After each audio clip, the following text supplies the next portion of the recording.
But in that grinding schedule, you have to have a point in there where it's okay, at 12 o'clock, reset the tactical advantage and look and see where you're at.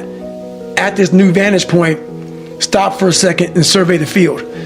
Because what I was doing was I had this big long schedule. And in this schedule, there was no take a second, see what the fuck you've accomplished. Because if I did all that shit in the military, after I got honor man at Ranger School, and I was the top leader amongst 300 people, when I got back to that second platoon, if I had taken a vantage point and said, okay, my God, man, you've really grown as a leader, I would have attacked the situation that second platoon much differently when I was like, oh, you guys don't want to work out this fucking hard?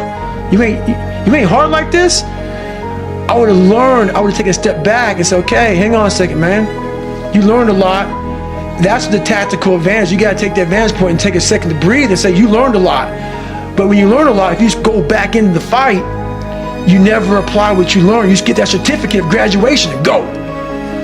Get it, remember what you learned, and use it. And that's about taking that 1 second out, get on top of that mountaintop, looking down and say, okay, how would I have handled this years ago?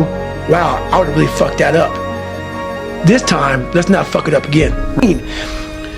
That's what woke me up every fucking morning was, I'm gonna put myself through this much fucking pain and suffering for a few seconds. That's all it is.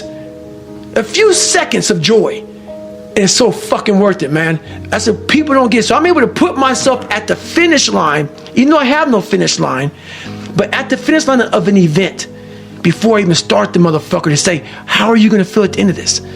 Well, visualization is one of the challenges. And part of that is not just visualizing success or living in the reality of achieving what you're setting out to achieve, but also visualizing how you're going to navigate all the obstacles that are going to get thrown in your path. Right. Visualizing is my biggest tool of life.